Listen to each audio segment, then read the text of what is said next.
নারায়ণ গঙ্গোপাধ্যায়ের সাংঘাতিক। 7 দিন পরেই পরীক্ষা, আর কি সেই কালান্তক স্কুল ফাইনাল। পরপর দুবার সাদা কালিতে আমার নাম ছাপা হয়েছে। 3 বারের বাদ যদি তাই ঘটে, তাহলে বরদা শাসিয়েছে আমাকে সোদপুরে রেখে আসবে। সোদপুরে তো গান্ধীজি থাকতেন। আমি গম্ভীর হয়ে বললাম। তুমিও থাকবে? বরদা আরো গম্ভীর হয়ে বললে, তবে গান্ধীজি যেখানে থাকতেন সেখানে নয়, তিনি যাদের দুধ খেতেন তাদের আস্তানায়। মানে মানে পিঞ্জরাপোলে। আমি বেজার হয়ে বললাম, পিঞ্জরাপোলে কেন থাকতে যাব? ওখানে কি মানুষ থাকে? মানুষ থাকে না, গরু ছাগল তো থাকে। সেজন্যই তো তুই থাকবি। কচি কচি ঘাস খাবি আর ভ্যাঁ ভ্যাঁ করে ডাকবি। শুনে মনটা এত খারাপ হলো যে কি বলবো। একদিন সন্ধেবেলা গড়ের মাঠে গিয়ে চুপি চুপি এক মুঠো কাঁচা ঘাস খেয়ে দেখলাম, যাচ্ছে তাই লাগলো। ছাদে গিয়ে একা একা ব্যাবা করেও ডাকলাম, কিন্তু ছাগলের মতো সেই মিঠে প্রাণান্তকর আওয়াজটা কিছুতেই বেরোলো না। তাই ভারী দুশ্চিন্তায় পড়লাম। গিয়ে বললাম লিডার টেনিদাকে। টেনিদার অবস্থা আমার মতোই। এবার নিয়ে ওর 4 বার হবে। হাবুল সেনের 2য় বার। শুধু হতভাগা ক্যাবলাটাই লাফে লাফে ফার্স্ট হয়ে এগিয়ে আসছে। 3 ক্লাস নিচে ছিল। ঠিক ধরে ফেলেছে আমাকে।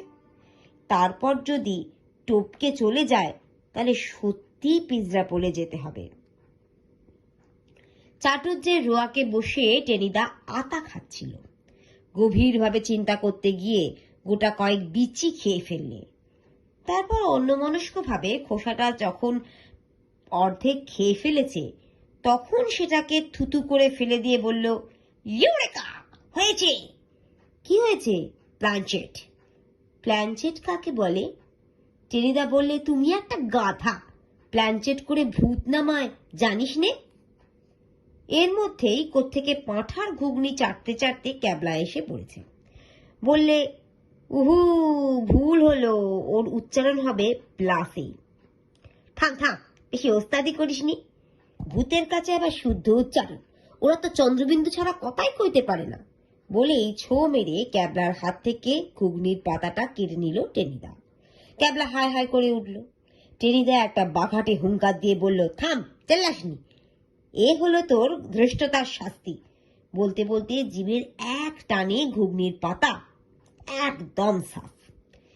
ভেবেছিলাম আমাকেও একটু দেবে, কিন্তু পাতার দিকে তাকিয়ে বুক ভরা আশা একেবারে ধূপ করে নিভে গেল।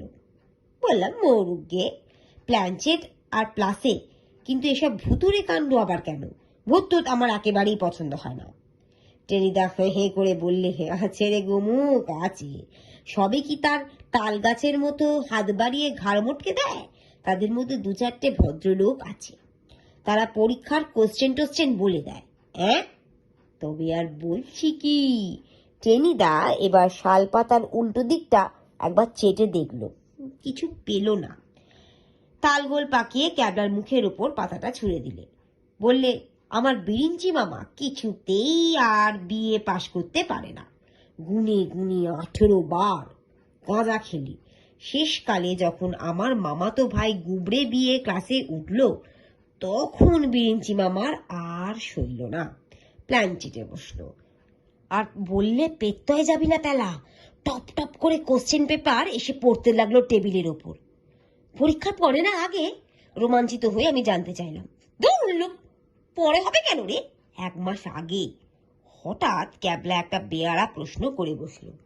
আচ্ছা টেনিদা, সব শুদ্ধ তোমার কটা মামা? অত খবরে তোর দরকার কি রে গর্ধব? পুলিশ কমিশনার থেকে পকেটমার পর্যন্ত সারা বাংলাদেশে আমার যত মামা, তাদের লিস্টি করতে গেলে একটা গুপ্ত প্রেসের পঞ্জিকা হয়ে যায়, তা জানিস? ছাড়ান দি বললে হাবুল সেন। আমি বললাম, আমাদের অঙ্কের কোশ্চেন যে করেছে সে কি তোমার মামা হয় নাকি? কে জানে, হতেও পারে। টেনিদা তাচ্ছিল্যে করে জবাব দিলে, তাহলে তাকেই প্ল্যানচেটে ডাকো না। চুপ কর বেল্লিক, জ্যান্ত মানুষ কি কখনো প্ল্যানচেটে আসে? ভূতকে ডাকতে হয়। ভূতের অসীম ক্ষমতা, যা ইচ্ছে তাই করতে পারে। তেমন তেমন ভূত যদি আসে, ব্যাস মার দিয়া কেল্লা। বেশ তো, আনো না তবে ভূতকে, আমি অনুনয় করলাম। বললেই হলো। টেনিদা প্রায় ভূতের মতো দাঁত খিঁচুলো। ভূত কি চানাচুরওয়ালা যে ডাকলেই আসবে? তার জন্য হ্যাপা আছে না? অন্ধকার ঘর চাই, টেবিল চাই, 4 জন লোক চাই।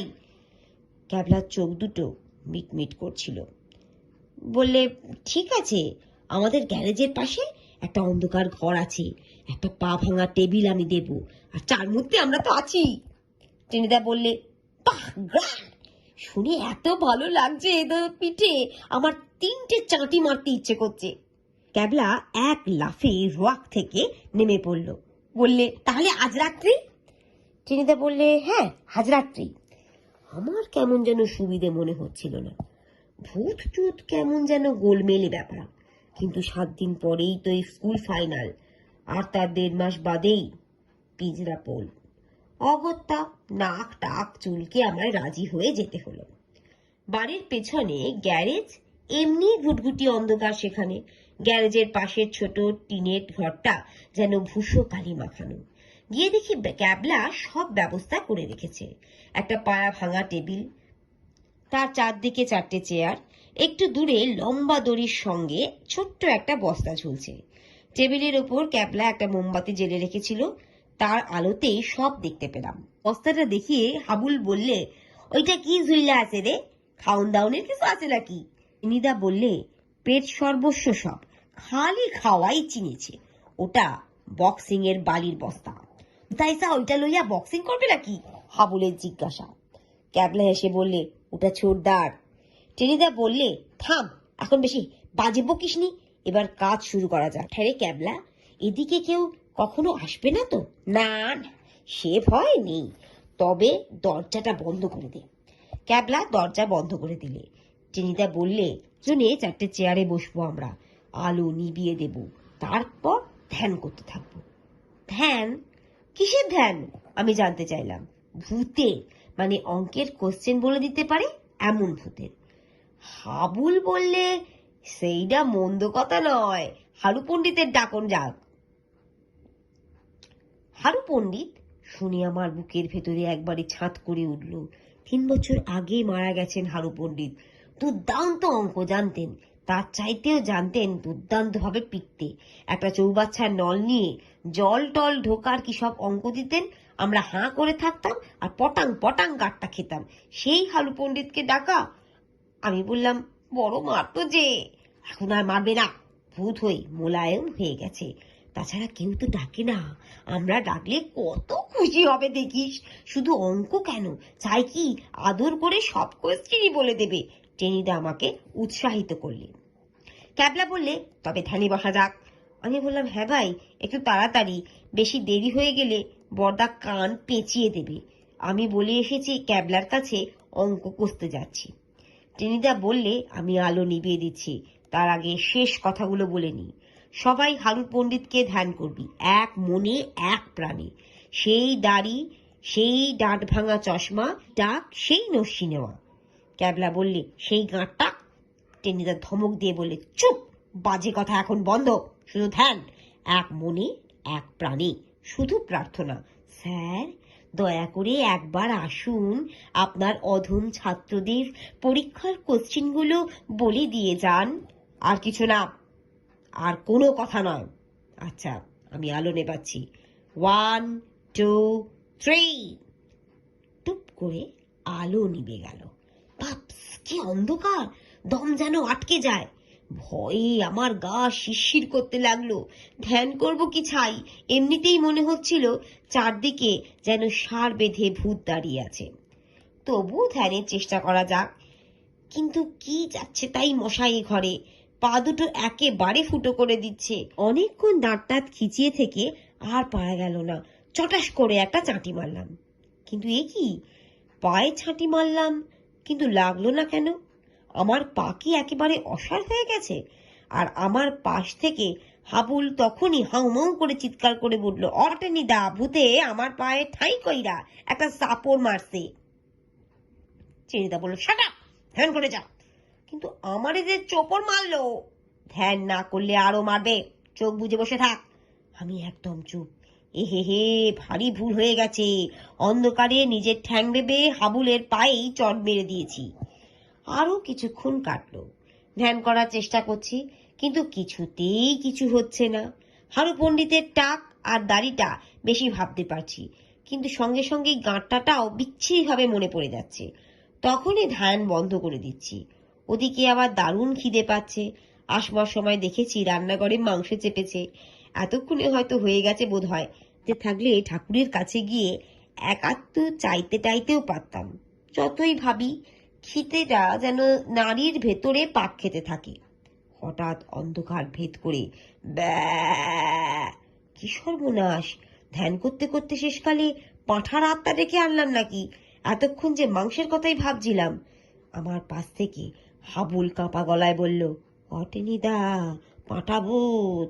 অন্ধকারে টেনিদা গর্জে উঠল, যেমন তোরা পাঁঠা, পাঁঠা ভূত ছাড়া আর কি আসবে তোদের কাছে? ক্যাবলা খিক খিক করে হেসে উঠল। আবার সঙ্গে সঙ্গে শোনা গেল ভ্যা। টেনিদা বললে, অমন কত আসবে, ধ্যানে বসলে সবাই আসতে চায় কিনা? এখন কেবল এক মনে জপ করে যা, পাঁঠা ভূত তুমি চলে যাও, স্বর্গে গিয়ে ঘাস খাও। আমরা শুধু হারু পণ্ডিতকে চাই, সেই টাক, সেই দাড়ি, সেই নস্যির ডিবে। আমাদের সেই স্যারকে চাই, আর কাউকে না, কাউকে না।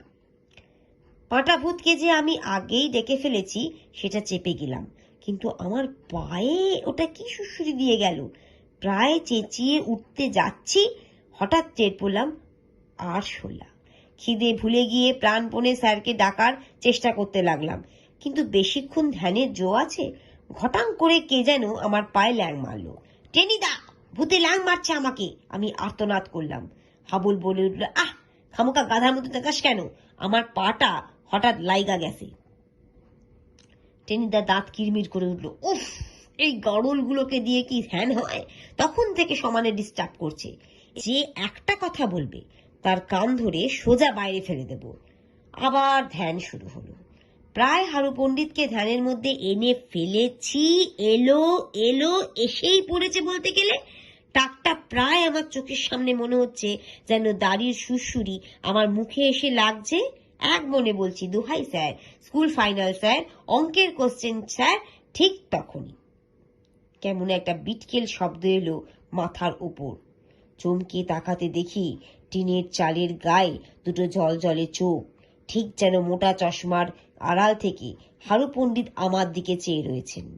আমার পালা জ্বরের পিলেটা সঙ্গে সঙ্গে তাড়াং করে লাফিয়ে উঠল। ও কি টেনিদা! আমি আবার আর্তনাদ করে উঠলাম। সঙ্গে সঙ্গে সেই জ্বলন্ত চোখ দুটো যেন শূন্য থেকে ঝাঁপিয়ে পড়ল, আর আমার মাথায় এসে লাগলো একটা রাম চাটি। ভূত হয়ে সে চাটি মোলায়েম হওয়া তো দূরে থাক, আরো মোক্ষম হয়ে উঠেছে। বাপরে, গেছি বলে আমি একটা প্রকাণ্ড লাফ মারলাম। সঙ্গে সঙ্গে টেবিল উল্টে পড়ল। খাইছে, ভূতে খাইছে রে! হাবুল কেঁদে উঠল। টেবিল চাপা দিয়ে আমায় মেরে ফেলে দিলে রে! টেনিদার চিৎকার শোনা গেল। অন্ধকারে আমি দরজার দিকে ছুটে পালাতে চাইলাম। সঙ্গে সঙ্গেই কে যেন আমার ঘাড়ে লাফ দিয়ে পড়ল। আমার গলা দিয়ে গা ঘোক বলে একটা আওয়াজ বেরোলো, আর তারপরেই সর্ষে ফুল, ঝিঝির ঢাক, পটল ডাঙার প্যালারাম একেবারে ঠায় অজ্ঞান। চোখ মেলে দেখি মেঝেয় পড়ে আছি, ঘরে মোমবাতি জ্বলছে, আর ক্যাবলা আমার মাথায় জল দিচ্ছে। চেয়ার টেবিলগুলো ছত্রকার হয়ে আছে ঘরময়। আমি বললাম, ভূত। ক্যাবলা বললে, না, ভূত না। টেনিদা আর হাবুল তখনই পালিয়েছে বটে, কিন্তু তোকে চুপি চুপি সত্যি কথা বলি, ঘরটার পেছনেই একটা ছাগল বাঁধা আছে। দাদুর হাঁপানি রোগ আছে কিনা, ছাগলের দুধ খায়, সেই ছাগলটাই ডাকছিল। আর সেই জলঝলে চোখ, সেই চাঁটি, হুলোকে আমাদের বিড়াল এই ঘরে প্রায় ইঁদুর ধরতে আসে। কিন্তু হুলো এমন চাঁটি মারতে পারে? চাঁটি মারবে কেন রে বোকা? তুই চেঁচালি। ভয় পেয়ে হুলো চাল থেকে লাফ দিলে। পড়বি তো পর ছোটদার স্যান্ড ব্যাগের ওপর। সঙ্গে সঙ্গে ব্যাগ দোল খেয়ে এসে তোর মাথায় লাগলো। তুই ভাবলি হারু পণ্ডিতের গাঁটটা। ক্যাবলা হেসে উঠল। আর আমার ঘাড়ে অমন করে লাফিয়ে পড়লো কে? হাবুল। ভয় পেয়ে বেরুতে গিয়ে তোকে বিধ্বস্ত করে চলে গেছে। ক্যাবলা হেসে উঠল আবার। আমি আবার চোখ বুজলুম। ক্যাবলার কথাটাই হয়তো ঠিক। কিন্তু আমার মন বলছে ওই হুলো আর বালির বস্তার মধ্যে দিয়ে সত্যি সত্যি হারু পণ্ডিতের মোক্ষম চাঁটি আমার মাথায় এসে লেগেছে। কারণ পৃথিবীতে অমন চাঁটি আর কেউ হাঁকড়াতে পারে না, আর কিছুতেই না।